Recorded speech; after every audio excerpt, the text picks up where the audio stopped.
Hola a todas y a todos, mi nombre es Víctor Reyes del Doctorado en Estudios Latinoamericanos. El título de mi ponencia es Apocalipsis en el Trópico. Fernando Ortiz comenta la obra de Wilfredo Lam. Muchas gracias a todos los que están escuchando y muchas gracias también a los organizadores por la invitación. Comienzo. Esta ponencia se deriva de una investigación más amplia que trata sobre las referencias a la alquimia en algunas obras del pintor cubano Wilfredo Lam. En esta ocasión me gustaría compartir con ustedes una reflexión que he venido articulando a propósito de mi acercamiento al célebre ensayo Wilfredo Lam y su obra vista a través de significados críticos, escrito por el antropólogo y jurista cubano Fernando Ortiz en 1950 y publicado ese mismo año en La Habana por el Ministerio de Educación de la República de Cuba.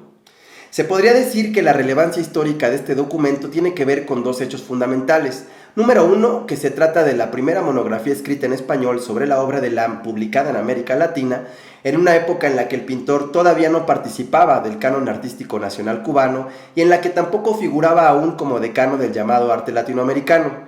Y número dos, que el ensayo de Ortiz representó el primer intento por formular una interpretación sistemática de la obra de Lam desde el punto de vista de las dinámicas histórico-culturales en Cuba. En su momento, esta acción hizo posible plantear algunas alternativas a los discursos de remarcado eurocentrismo que tendían a situar al pintor cubano en un lugar secundario dentro de los relatos históricos del arte moderno o a explicar su obra en términos, si no de subordinación con respecto a la impronta cubista o surrealista en su pintura, sí derivativos, más como una especie de consecuencia del propio desarrollo del arte de vanguardia europeo y de sus periplos transatlánticos que como un objeto artístico intrínsecamente relevante. De ahí que con el pasar del tiempo, el ensayo de Ortiz terminara por convertirse en uno de los principales referentes para diferentes críticos e historiadores que en los años 80 y 90 intentaron destacar la relevancia de la obra del pintor cubano dentro del llamado sur global como una especie de sofisticado dispositivo descolonial. Un dispositivo que, como lo ha sostenido el crítico cubano Gerardo Mosquera, fue capaz, de forma anticipada, de invertir los flujos del intercambio cultural global y de plantear discursos identitarios alternativos a los emanados a partir de las diferentes experiencias de lo moderno en América Latina, particularmente en países como Cuba y Brasil, en donde estos discursos llegaron a alcanzar el estatus de metáforas nacionales. Lo llamativo del asunto es que buena parte de estas lecturas en clave deconstructiva han tendido a reivindicar el ensayo de Ortiz, al menos de forma implícita, más por la lúcida defensa que hace el jurista de la singularidad artístico-cultural de Lam, la cual nos obliga a entender su obra por primera vez como fruto y manifestación sui generis de la cultura cubana, que por la interpretación del antropólogo interesado en el arte y el fenómeno religioso, la cual nos exhorta a entender la obra de Lam como parte de una tradición artística mayor, en este caso la del arte visionario en Occidente. Como veremos en el texto de Ortiz, no se trata de dos cosas separadas. La argumentada cubanía de Lam y de su obra aparecen como las condiciones de posibilidad de la visión escatológica del artista profeta que ahí aparece retratado. Voy a explorar este último constructo que hasta ahora ha recibido escasa atención. Tal vez esto nos ayude a reconstruir parte importante de lo que fue un diálogo entre el pintor y el antropólogo que comenzó a principios de los años 40 y que se prolongó hasta bien entrados los años 60, ya en la época de la Revolución Cubana. Vamos directamente al texto, a las últimas páginas, en donde un tanto a manera de conclusión, Ortiz escribió lo siguiente, cito: «Ahora son tiempos de guerra tras guerra y revolución tras revolución, y al pasar la Guerra Mundial I, con sus catástrofes y desengaños, surge el llamado surrealismo en Europa, después Mussolini, Hitler y Guernica y Picasso, luego Wenzel, Buchenwald, Pearl Harbor y Hiroshima. Y no hay paz, seguimos en guerra y revolución, y en nuestro mundo cisatlántico el irrealismo visionario rebrota con la jungla y Lam. Creemos que Lam, el refugiado, habrá de seguir trabajando en la isla de Cuba, arrebatado por el espíritu como San Juan cuando escribía su poema profético deportado en la isla de Patmos. El cubano debe completar el que será el gran retablo de un contemporáneo apocalipsis. No pronostican que se acerca el fin del mundo, cierto, un mundo fenece. No se presagia el aniquilamiento de la especie humana por espantosas conmociones atómicas y epidemias mortíferas premeditadamente provocadas. Dicen que es el acabose, dicen que es el progreso. Parece que se están rompiendo de nuevo los 7 sellos del libro de los destinos humanos». Este pasaje tiene varios niveles de significación. Detengámonos por ahora en la analogía que sugiere Ortiz entre la figura de Wilfredo Lam y la de San Juan de Patmos, a quien la tradición eclesiástica atribuye la escritura del último de los textos bíblicos. Resulta interesante observar que para articular esta interesante analogía, el antropólogo acude a la propia etimología de la palabra apocalipsis, que más que un sustantivo, se trata de un verbo que en principio excluye cualquier tipo de imagen distópica de su significado. No describe propiamente la cólera divina o la trama del juicio final, sino su visualización anticipada por el profeta. Del griego antiguo apocalipsis, la palabra se traduce literalmente como el acto de desvelar, revelar, manifestar aquello que estaba oculto, cubierto, velado a los sentidos, particularmente a la vista y al oído. Y es que, ya sea en el contexto judío-cristiano, islámico o más deísta, el profeta es invariablemente un espectador de imágenes y una escucha de mensajes que por lo general ostentan un carácter simbólico. De ahí que en el texto bíblico, San Juan con frecuencia comience su narración diciendo: y entonces yo vi, y entonces yo escuché. Y de ahí que en ciertas tradiciones religiosas, como en la anglosajona, al texto del Apocalipsis se le conozca también como el libro de las revelaciones. No parece casual, pues, que Ortiz cierre su ensayo de esta manera. Cito: Lam en su arte es realidad y promesa. Para él no han terminado las visiones de lo oculto. Aún le queda mucho por pintar en su Patmos de azúcar. Como se recordará, hacer visible lo oculto fue una de las obsesiones del surrealismo. Lo oculto no como esa dimensión trascendente y de las formas puras propia de las filosofías neoplatónicas del Renacimiento, o como ese conjunto de leyes naturales otras que escapan al discernimiento racional, estudiadas por varias de las doctrinas ocultistas y esotéricas del siglo XIX, sino más bien lo oculto como ese ámbito subrepticio de la actividad psíquica descrito por Freud al comenzar el siglo XX. En su intento por liberar aquellas imágenes que se presentían cautivas tras el velo de la vigilia, los surrealistas consagraron un peculiar repertorio de procedimientos cuya piedra angular fue el llamado automatismo psíquico, definido por André Breton en el primer manifiesto de 1924 como una técnica para dar expresión al funcionamiento real del pensamiento en ausencia de cualquier control ejercido por la razón, al margen de cualquier preocupación estética o moral, había escrito Breton. Wilfredo Lam no fue ajeno a tales consideraciones. Habría que recordar que durante su paso por Marsella como refugiado político a principios de los años 40, el pintor coincidió con Breton y con muchos otros artistas allegados al surrealismo como Max Ernst, Marcel Duchamp, Víctor Brauner, Óscar Domínguez y Remedios Varo. Fruto de ese encuentro y de la consiguiente iniciación de Lam en las técnicas del automatismo fueron los arcanos de Alicia y de Lautréamont que el pintor realizó como parte de la reelaboración surrealista del Tarot de Marsella, así como la serie de 6 dibujos que ejecutó para ilustrar el poema de Breton titulado Fata Morgana, publicado en 1941. Resulta palmario que esas figuras híbridas conseguidas por Lam, acaso en consonancia con la propia tónica delirante y fragmentaria del poema de Breton, recuerdan en más de un aspecto al famoso Cadáver exquisito de 1929, dibujado en conjunto por Man Ray, Joan Miró e Yves Tanguy. Perdón por la pronunciación. Lo interesante de observar en estas obras del artista cubano es que esta clase de imaginería heterodoxa de entidades transfiguradas a medio camino entre humano, planta y animal, muy probablemente emanada de la experimentación con las técnicas del automatismo, anticipa algunos rasgos formales e iconográficos de lo que pocos años después caracterizaría el llamado periodo afrocubano de Lam. Es lícito suponer que Lam continuó valiéndose de cierta clase de automatismo al regresar a Cuba y al comenzar a pintar cuadros como La Jungla de 1943. En su ensayo, Ortiz recuerda que por esos años el pintor prestaba escasa atención al título de sus obras durante la ejecución de las mismas y que con frecuencia delegaba esa tarea a sus amigos que lo visitaban en su taller. Recuerda el antropólogo: le preguntamos una vez a Lam qué título tiene ese cuadro y nos respondió: imagínese. Años más tarde, el periodista Francisco Rodríguez Sosa le preguntaría al artista sobre la manera que tenía de abordar la tela en blanco, a lo que Lam respondió: mi procedimiento es el siguiente, empiezo a descubrir lo que hago y una cosa me da base para otra. No son cosas elaboradas de antemano, pues serían muy frías. Puedo pensar en un tema, pero no sé con qué elementos los voy a abordar. Este testimonio, que nos habla acerca de la manera de entender el proceso creativo como un acto capaz de desdibujar por momentos al sujeto y de abrir un espacio intermedio con respecto al propio objeto creado o en proceso de creación, hace pensar en uno de los argumentos centrales del conocido texto manifiesto de Max Ernst titulado ¿Qué es el surrealismo?, publicado en 1934.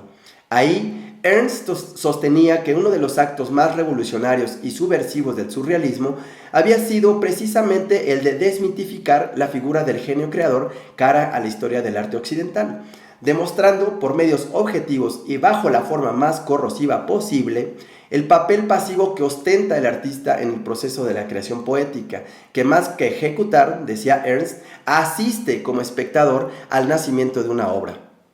El artista alemán aseguraba que todo ser humano poseía una reserva inagotable de imágenes hundidas en su subconsciente, a las que solo era posible acceder a través del uso consciente de ciertos procesos de liberación y floración de las mismas. En esto, el arquetipo que los surrealistas buscaron reivindicar no era el de Miguel Ángel encontrándose con la escultura terminada luego de remover el mármol innecesario de la piedra, ni siquiera el de Leonardo frente a una mancha en el muro, asistiendo al despliegue súbito e inesperado de paisajes, batallas y animales monstruosos. El paradigma maestro fue siempre la experiencia visionaria de San Juan. Como lo ha apuntado Victoria Cirlot, los surrealistas buscaron secularizar esta experiencia en aras de reactivar el valor de la imagen como acontecimiento, como única forma de acceso al horizonte de lo real. Lo expresó el propio Breton cuando a propósito del arte naif escribió: como podemos pensar, ya todo está contenido en el Apocalipsis de San Juan. Ahora bien, lo que resulta interesante de observar es cómo el antropólogo en su ensayo lleva el argumento sobre el carácter apocalíptico de la obra de Lam hasta sus últimas consecuencias. Curiosamente, no para reivindicar el referente surrealista en esta, sino para trascenderlo. En alguna parte del texto, Ortiz se pregunta: ¿por qué suponer que el arte de Lam es surrealista o superrealista? ¿Acaso él es vidente por sobre la realidad? Sería igualmente inexacto decirle subrealista como si viera por debajo, ni arriba ni abajo de lo real, sino fuera de la realidad. ¿No sería mejor calificarlo de metafísico o metapsíquico, o en fin de ultrarrealista, pues su evidencia va más allá de lo real? ¿O de visionario irrealista, pues él nada ve que no sean espejismos de su propia imaginación atávicamente mitogénica? Para Ortiz, el ojo interior de Lam había sido mucho más efectivo que el ojo salvaje de los surrealistas a la hora de intentar acceder a los entresijos más ocultos de la realidad. Si Breton y su camarilla habían logrado dar con el inconsciente mitopoético del ser humano en sus exploraciones con el automatismo, Lam había ido más allá en obras como La jungla. A decir del antropólogo, hasta las lontananzas de la mente humana, cuando ni siquiera se habían formado conceptos ni figuras concretas de las figuras del misterio. Hasta las lontananzas de la mente humana, cuando ni siquiera se habían formado conceptos ni figuras concretas de las fuerzas del misterio. Si los surrealistas habían descendido a los infiernos en búsqueda de la iluminación profana, Lam había traspasado los sedimentos psíquicos más recónditos para infiltrarse en las honduras abismales del mana protoplásmico, escribía Ortiz, en estas fosas paleontológicas del pensamiento metafísico, cuando todavía no se habían formado los demonios en el infierno ni los dioses en lo supremo. Es llamativo que Ortiz aquí se remita al concepto de mana, un concepto extraído de la jerga religiosa de las culturas melanesia y polinesia que habían estado en el centro de los debates antropológicos de principios de siglo acerca de las formas originales de la religión primitiva.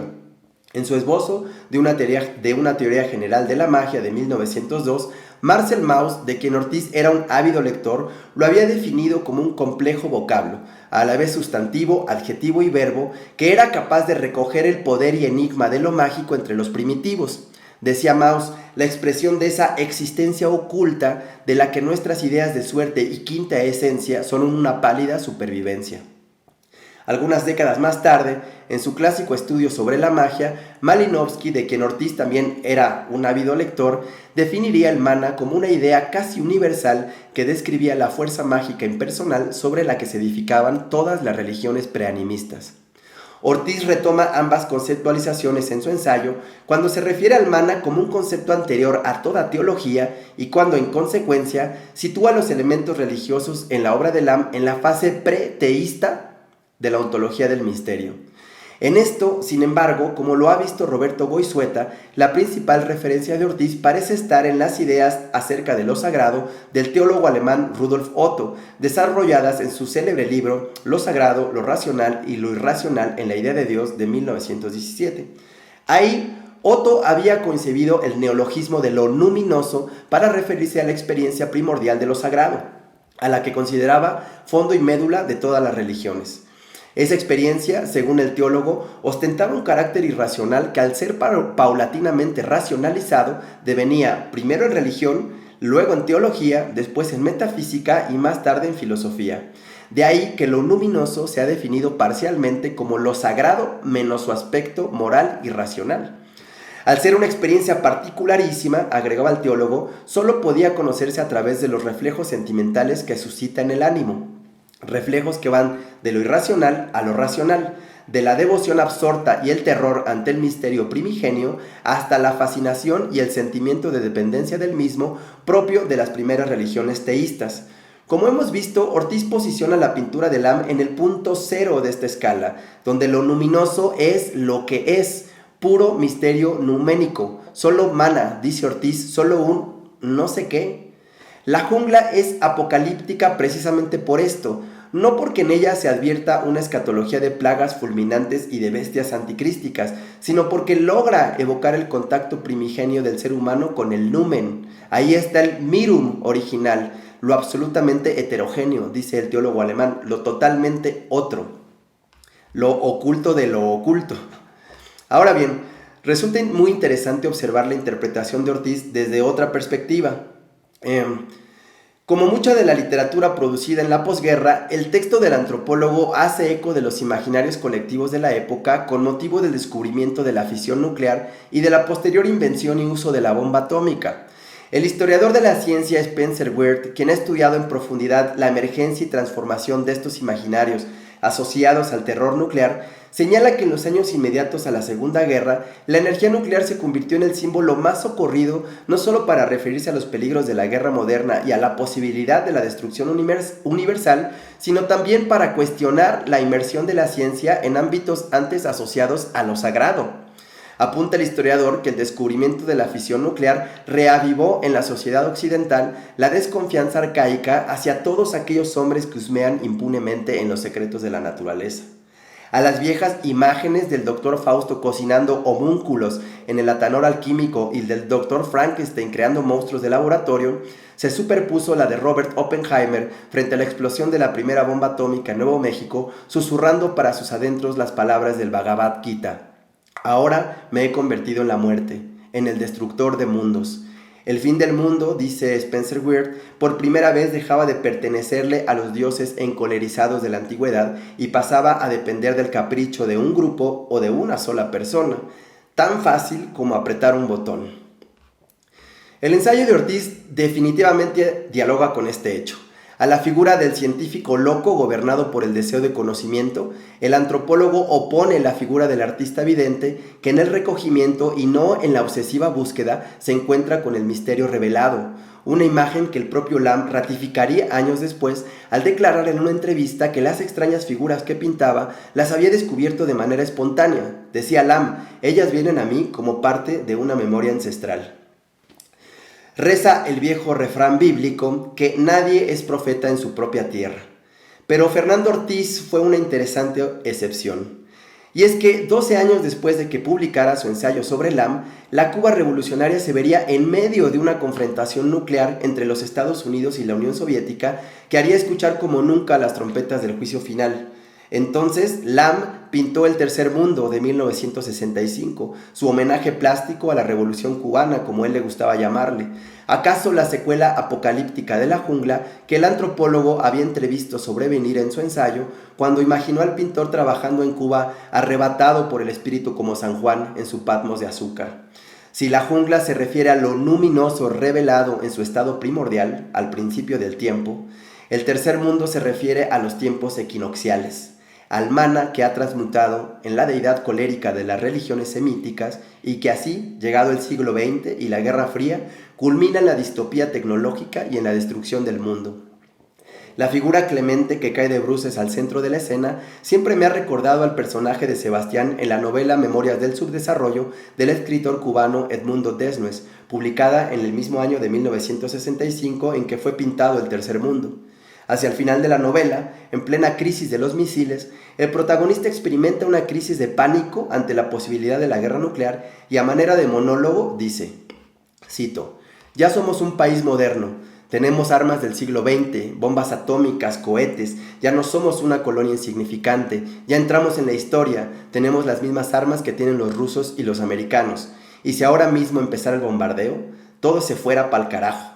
Me enredo más, gritar ¿para qué? ¿Para qué poner un signo de interrogación? Los puntos, las letras, aceptar, aceptar, aceptar. Ni siquiera eso. La cabeza es una trampa, estoy amarrado, el pensamiento me separa de todo, me nada. No voy a tratar de huir por las rendijas como una cucaracha. Ya no hay rendijas, las rendijas y los agujeros y los refugios se fueron. A manera de conclusión, me gustaría decir que ante el actual resurgir del frenético fantasma de la guerra nuclear y de las grandes epidemias mortíferas, planificadas o no, vale la pena preguntarse acerca de los refugios con que contamos hoy. Hace más de un lustro, Ortiz, un cubano dado a la antropología como él mismo se definía, vio en el arte de Lam una lúcida alternativa.